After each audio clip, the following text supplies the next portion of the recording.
നമ്മുടെ ക്ലാസ്സിൻ്റെ എൻക്വയറി നിങ്ങൾ നടത്തിയിരുന്നു.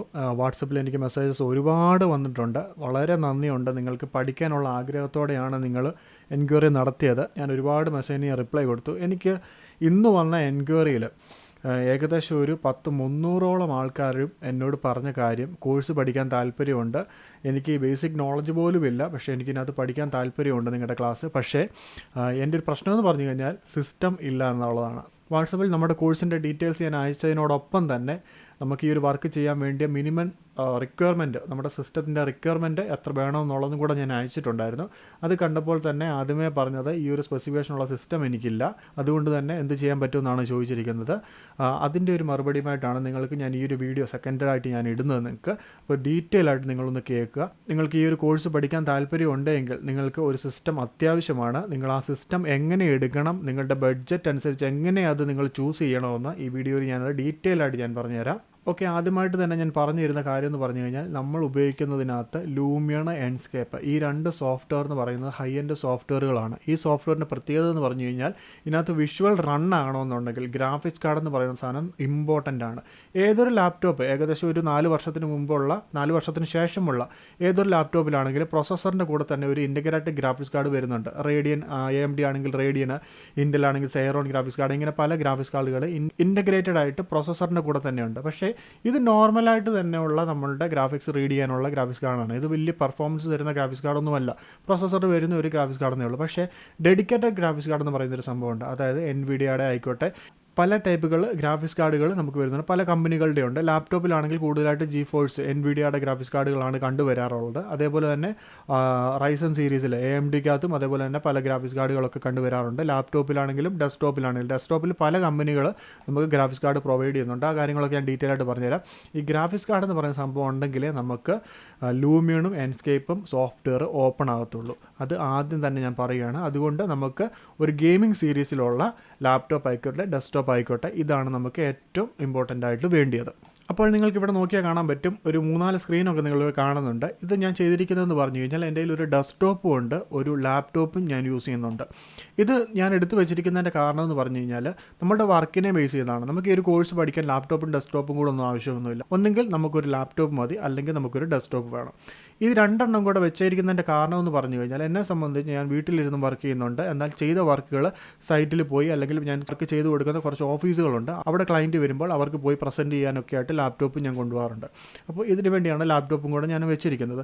പക്ഷേ നിങ്ങൾ എടുക്കുന്ന സമയത്ത് നിങ്ങളുടെ ബഡ്ജറ്റ് അനുസരിച്ച് 2 രീതിയിൽ നിങ്ങൾക്ക് ചൂസ് ചെയ്യാൻ പറ്റും. ഒന്നെന്ന് പറഞ്ഞു കഴിഞ്ഞാൽ, നിങ്ങൾക്ക് ബഡ്ജറ്റ് അനുസരിച്ച് ലാപ്ടോപ്പോ ഡെസ്ക്ടോപ്പോ ചൂസ് ചെയ്യാം. അല്ലെങ്കിൽ നിങ്ങൾക്ക് ക്യാരി ചെയ്ത് കൊണ്ടുപോകണമെന്ന് നിർബന്ധം ഉണ്ടെങ്കിൽ നിങ്ങൾക്ക് ലാപ്ടോപ്പ് ചൂസ് ചെയ്യാം. ഇല്ല എങ്കിൽ നിങ്ങളുടെ ഡെസ്ക്ടോപ്പ് ബിൽഡ് ചെയ്യുന്നതാണ് ഏറ്റവും നല്ലത്. കാരണം എന്താണെന്ന് പറഞ്ഞു കഴിഞ്ഞാൽ, നമുക്ക് ഏകദേശം നിങ്ങളുടെ ഒരു ബഡ്ജറ്റ് ഒരു 70,000-നും ഒരു 80,000-നും അകത്ത് ആണ് നിൽക്കുന്നതെങ്കിൽ നിങ്ങൾ ഒരു ലാപ്ടോപ്പ് ചൂസ് ചെയ്യുന്നതാണ് ഏറ്റവും നല്ലത്. കാരണം എന്ന് പറഞ്ഞു കഴിഞ്ഞാൽ, നമുക്ക് അതിന് മുകളിലോട്ടുള്ള ലാപ്ടോപ്പുകൾ നമ്മൾ ചൂസ് ചെയ്ത് കഴിഞ്ഞാൽ നമ്മളുടെ പെർഫോമൻസ് ഈ ഒരു വർക്കിനെ സംബന്ധിച്ച് വലുതായിട്ടൊന്നും കിട്ടാൻ പോകുന്നില്ല. നമ്മൾ 80,000-ന് മുകളിലോട്ടുള്ള ബഡ്ജറ്റ് നമുക്കുണ്ടെങ്കിൽ നമ്മൾ ഒരു 1,20,000 രൂപ വരെ നമുക്ക് നല്ല ഒരു ഡെസ്ക്ടോപ്പ് ബിൽഡ് ചെയ്യാനായിട്ട് പറ്റും. ഹൈ എൻഡ് ഗ്രാഫിക്സ് കാർഡും കാര്യങ്ങളും ഒക്കെ വരുന്ന ഒരു ഡെസ്ക്ടോപ്പ് നമുക്ക് ബിൽഡ് ചെയ്യാനായിട്ട് പറ്റും. അത് CPU മാത്രമായിട്ട്.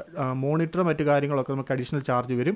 ഏകദേശം ഞാനിപ്പോൾ ഉപയോഗിച്ചിരിക്കുന്ന ഈ ഒരു CPUവിന് ഏകദേശം 1,40,000 രൂപയാണ് ഈ ഒരു ബിൽഡിന് വന്നിരിക്കുന്നത്. ഡിസ്പ്ലേ എക്സ്ട്രാ ചാർജാണ്. ഏകദേശം എല്ലാം കൂടെ 1,80,000 രൂപ മുകളിൽ ആയിട്ടുണ്ട്. എല്ലാവർക്കും ഇപ്പോൾ നിങ്ങൾ ക്ലാസ് തുടങ്ങുന്ന സമയത്ത് തന്നെ ഇത്രയും വലിയൊരു എമൗണ്ട് മുടക്കി ഒരു സിസ്റ്റം ഒന്നും ചെയ്യേണ്ട ആവശ്യമില്ല. നമുക്ക് യൂസ്ഡ് ലാപ്ടോപ്പുകളും കിട്ടാൻ ചാൻസ് ഉണ്ട്. ഇഷ്ടംപോലെ നമുക്ക് കിട്ടും. ഗെയിമിംഗ് ലാപ്ടോപ്പുകൾ ഇഷ്ടംപോലെ നമുക്ക് യൂസ്ഡ് കിട്ടുന്നുണ്ട്.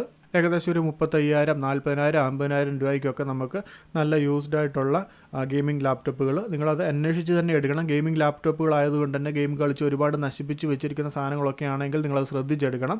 ഒരു 70,000, 80,000 രൂപയ്ക്കകത്ത് നിങ്ങൾക്ക് ബഡ്ജറ്റ് ഉണ്ടെങ്കിൽ നിങ്ങൾക്ക് നല്ലൊരു ലാപ്ടോപ്പ് എടുക്കാൻ പറ്റും. ഞാൻ ഈ വീഡിയോയുടെ താഴെ തന്നെ ഞാൻ എടുത്തിരിക്കുന്ന ഈ ഒരു ലാപ്ടോപ്പിൻ്റെ ലെനോവോയുടെ നല്ലൊരു ലാപ്ടോപ്പാണ്. 72,000 രൂപയായിരുന്നു ഈ ലാപ്ടോപ്പിൻ്റെ വില വന്നിരുന്നത്. അപ്പോൾ ഇതിൻ്റെ ഡീറ്റെയിൽഡ് വീഡിയോയുടെ ഒരു ലിങ്കും കൂടെ ഞാൻ ഈ ഒരു വീഡിയോയുടെ താഴെയായിട്ട് ഇട്ടിട്ടുണ്ട്. നിങ്ങൾക്ക് അതും കൂടെ കയറി ചൂസ് ചെയ്യാവുന്നതാണ്. ഇത്രയുമാണ് ബഡ്ജറ്റിൻ്റെ കാര്യം എന്ന് പറഞ്ഞത്. രണ്ടാമത്തെ കാര്യം എന്ന് പറഞ്ഞാൽ നമ്മൾ ശ്രദ്ധിക്കേണ്ട 3 കാര്യങ്ങൾ. 1 പ്രൊസസ്സർ, 2 RAM, 3 ഗ്രാഫിക്സ് കാർഡ്. ഈ 3 കാര്യങ്ങളുടെയാണ് നിങ്ങൾക്ക് ഞാൻ സ്പെസിഫിക്കേഷൻ അയച്ചു തന്നിരുന്നത്. അത് നിങ്ങൾ നോക്കിക്കാണും. ഈ മിനിമം കോൺഫിഗറേഷൻ ഞാൻ അയച്ചിരിക്കുന്നതിൻ്റെ കാരണം, നിങ്ങൾക്ക് ആ ഒരു മിനിമം കോൺഫിഗറേഷനുള്ള സിസ്റ്റം ഉണ്ടെങ്കിൽ നമ്മുടെ ക്ലാസ് സ്റ്റാർട്ട് ചെയ്യാൻ നിങ്ങൾക്ക് സാധിക്കും. നമുക്കതിൽ വർക്ക് ചെയ്യാനായിട്ട് പറ്റും.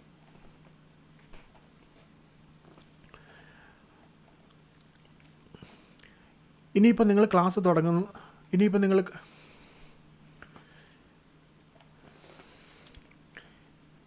നമ്മുടെ ക്ലാസ് ജോയിൻ ചെയ്യാനായിട്ട് നിങ്ങളൊരു പുതിയ സിസ്റ്റം എടുക്കാൻ ആഗ്രഹിക്കുന്നുണ്ടെങ്കിൽ ഒരിക്കലും ആ ഒരു മിനിമം സ്പെസിഫിക്കേഷനിൽ നിങ്ങൾ കോൺസെൻട്രേറ്റ് ചെയ്തിരിക്കരുത്. നമ്മൾ എടുക്കുമ്പോൾ കുറച്ചും കൂടെ മുകളിലുള്ള സ്പെസിഫിക്കേഷനുള്ള ഒരു സിസ്റ്റം എടുക്കണം. കാരണം ഇപ്പം നമുക്ക് ഏകദേശം 13th ജനറേഷനിലുള്ള പ്രോസസ്സറുകൾ വരെ വന്നിട്ടുണ്ട്.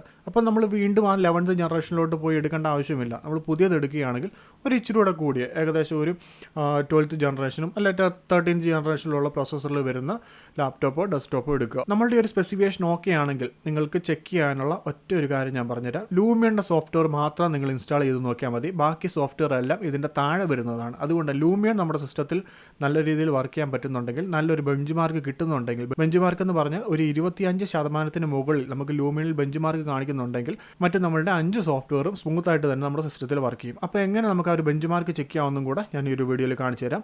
ആദ്യമേ നിങ്ങൾ ചെയ്യേണ്ടത് നമ്മുടെ ലൂമിയൻ്റെ സോഫ്റ്റ്വെയർ ഓപ്പൺ ആക്കുക. ഇവിടെയായിട്ട് നിങ്ങൾ നോക്കിയാൽ കാണാൻ പറ്റും, ഞാൻ എൻ്റെ ലൂമിയൻ്റെ സോഫ്റ്റ്വെയർ ഞാനിവിടെ ഓപ്പൺ ആക്കി വെച്ചിട്ടുണ്ട്. ഇവിടെയായിട്ട് ബെഞ്ച് മാർക്ക് എന്നൊരു ഓപ്ഷൻ നിങ്ങൾ കാണുന്നുണ്ടായിരിക്കും. ഈ ബെഞ്ച് മാർക്ക് എന്നുള്ള ഓപ്ഷനിൽ ക്ലിക്ക് ചെയ്യുന്ന സമയത്ത് കണ്ടില്ലേ, ഇവിടെയായിട്ട് ഇപ്പോൾ എൻ്റെ സിസ്റ്റത്തിൽ നിങ്ങൾ നോക്കിയാൽ കാണാൻ പറ്റും എല്ലാം ബ്ലൂ ആയിട്ടാണ് കിടക്കുന്നത്. നല്ലൊരു പെർഫോമൻസ് കിട്ടുന്നുണ്ട്. ഇവിടെ ബെഞ്ച് മാർക്കിൻ്റെ പെർസെൻറ്റേജും നമുക്ക് കാണാൻ പറ്റും. 65% എനിക്ക് ബെഞ്ച് മാർക്ക് ഇവിടെ കിട്ടുന്നുണ്ട്. എൻ്റെ ലാപ്ടോപ്പിൽ നിങ്ങൾ നോക്കിയാൽ കാണാൻ പറ്റും, ഇവിടെ കണ്ടില്ല 48% ആണ് എനിക്കുള്ളത്. ഇതും സെയിം തന്നെയാണ്. കാരണം ഡെസ്ക്ടോപ്പിൽ വരുമ്പോൾ നമുക്ക് ഇച്ചിരി കൂടെ അതിൻ്റെ പെർഫോമൻസ് കിട്ടും. ലാപ്ടോപ്പിൽ ഈ സെയിം സാധനം തന്നെ അതിൻ്റെ ഒരു ചെറിയ വേർഷൻ ആക്കിയാണ് നമ്മുടെ ലാപ്ടോപ്പ് വരുന്നത്. അതുകൊണ്ട് തന്നെയാണ് ഈ ബെഞ്ച് മാർക്ക് 48% എന്ന് പറയുന്നതും നമുക്ക് ലൂമിയൻ വർക്ക് ചെയ്യാനായിട്ട് നല്ലൊരു ബെഞ്ച് മാർക്ക് തന്നെയാണ്. ഇത് നമുക്ക് ബ്ലൂ കളറിൽ തന്നെയാണ് കാണുന്നത്. ഇതിനകത്ത് സിസ്റ്റം മെമ്മറി 16 GB ആണ്. അതൊരു റെഡിൽ വന്നിരിപ്പുണ്ട്. ഈ നമ്മൾ പുതിയ ലാപ്ടോപ്പ് ഇപ്പോൾ എടുക്കുമ്പോൾ 16 GB റാം ഉള്ളതായിരിക്കും എടുക്കുന്നത്. വേണമെങ്കിൽ നമുക്കൊരു 16 GB കൂടെ റാം അഡീഷണലായിട്ട് ആഡ് ചെയ്ത് കഴിഞ്ഞാൽ അതും ബ്ലൂ ആയിക്കോളും. പക്ഷേ ഇത് മാറ്റണമെന്ന് നിർബന്ധമൊന്നുമില്ല. ഈ ഒരു സിസ്റ്റത്തിൽ തന്നെ നല്ല രീതിയിലുള്ള പെർഫോമൻസ് നമുക്ക് കിട്ടും. പ്രോസസ്സർ നിങ്ങൾക്ക് നോക്കിയാൽ കാണാൻ പറ്റും, ഫുള്ള് റെക്കമെൻഡഡിനേക്കാളും മുകളിൽ നമുക്ക് പ്രോസസ്സർ കിട്ടുന്നുണ്ട്. അതേപോലെ തന്നെ ഈ എൻ്റെ ഡെസ്ക്ടോപ്പിൽ നോക്കിയാലും കാണാൻ പറ്റും ഫുള്ള് ഇതിനകത്ത് നമുക്ക് ഗ്രാഫിക്സ് കാർഡ് 12 GB ഉണ്ട്. എൻ്റെ ഡെസ്ക്ടോപ്പിലെ ഗ്രാഫിക്സ് കാർഡ് അതിനും ഫുള്ളുണ്ട്. പ്രോസസ്സർ ഫുള്ളുണ്ട്.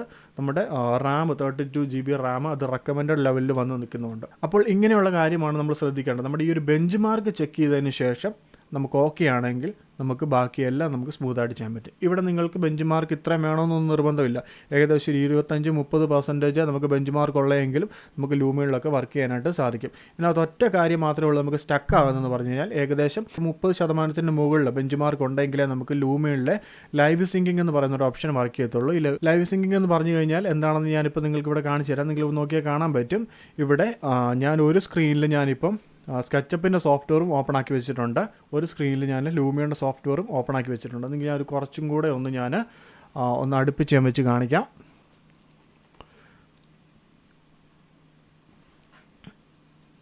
ഓക്കെ, ഇവിടെ 2 സ്ക്രീനുകൾ നിങ്ങൾ കാണുന്നുണ്ടല്ലോ. ഇതിനകത്ത് ഒരു സ്ക്രീനിൽ ഞാൻ സ്കെച്ചപ്പ് ഓപ്പൺ ആക്കിയിട്ടുണ്ട്, ഒരു സ്ക്രീനിൽ ഞാൻ ലൂമിയനും ഓപ്പൺ ആക്കി വെച്ചിട്ടുണ്ട്. ഈ ഒരു സെയിം പ്രോജക്റ്റാണ്. നിങ്ങൾക്ക് നോക്കിയാൽ കാണാൻ പറ്റും.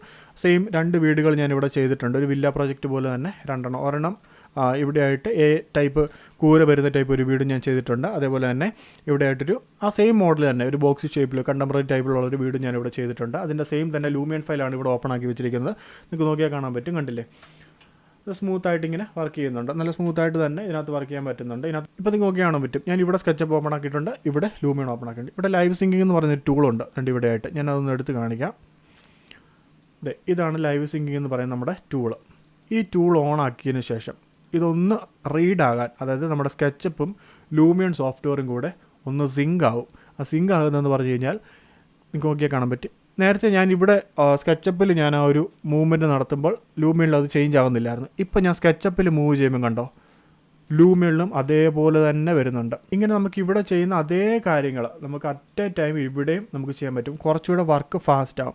ഇനിയിപ്പോൾ നിങ്ങൾക്ക് ഇതേപോലെ 2 സ്ക്രീനിലില്ല എന്ന് വെച്ചോ, നിങ്ങൾ ചെയ്യേണ്ടതെന്ന് പറഞ്ഞു കഴിഞ്ഞാൽ സ്കെച്ചപ്പ് ഇതേപോലെ ഡ്രാഗ് ചെയ്ത് നമ്മളൊരു ചെറിയ സ്ക്രീനിലോട്ട് അങ്ങ് ആക്കി വെക്കുന്നു. അറ്റ് എ ടൈം തന്നെ നമ്മുടെ ലൂമിയൻ്റെ സോഫ്റ്റ്വെയറും ഇതേപോലെ ഡ്രാഗ് ചെയ്ത് നമ്മുടെ സെയിം സ്ക്രീൻ ലാപ്ടോപ്പ് ആണെങ്കിൽ അതിൻ്റെ പകുതിയായിട്ട് നമ്മളിങ്ങനെ എടുത്തിട്ട് കഴിഞ്ഞാൽ നമുക്ക് അങ്ങനെയും നമുക്ക് ഈ ലൂമിയൻ വർക്ക് ചെയ്യാനായിട്ട് പറ്റും. ഈ ലൈവ് സിങ്കിങ് ഓപ്ഷൻ നമുക്ക് വർക്ക് ചെയ്യാനായിട്ട് പറ്റും. ഒറ്റ സ്ക്രീനിൽ തന്നെ നമുക്ക് ഇതിൽ ചെയ്ത് ചേഞ്ച് ചെയ്യുക, അത് ഇവിടെ നമുക്ക് കാണാനായിട്ട് പറ്റും. എല്ലാവർക്കും ഇപ്പോൾ ഇങ്ങനൊരു 2 സ്ക്രീനിൻ്റെ സിസ്റ്റം ചെയ്യാൻ നമുക്ക് ബഡ്ജറ്റ് ഇല്ല എങ്കിൽ നമുക്ക് ഇങ്ങനൊരു ഓപ്ഷനും കൂടെ ഉപയോഗിക്കാനായിട്ട് സാധിക്കും. അപ്പോൾ നിങ്ങളൊരു ലാപ്ടോപ്പ് എടുക്കുന്നുണ്ടെങ്കിൽ ഈ ഒരു കാര്യങ്ങളൊക്കെ ഒന്ന് ശ്രദ്ധിക്കുക. ഞാൻ നിങ്ങൾക്ക് റെക്കമെൻഡ് ചെയ്യുന്ന കുറച്ച് ലാപ്ടോപ്പുകളുടെ ലിങ്ക് ഞാൻ ഈ വീഡിയോയുടെ കൂടെ തന്നെ ലാസ്റ്റിൽ ഇട്ടിട്ടുണ്ട്. നിങ്ങൾക്കത് നോക്കിയതിന് ശേഷം നിങ്ങൾക്ക് ഇഷ്ടമുള്ള ബഡ്ജറ്റ് അനുസരിച്ച് നിങ്ങൾക്കൊരു ലാപ്ടോപ്പ് ചൂസ് ചെയ്യാവുന്നതാണ്.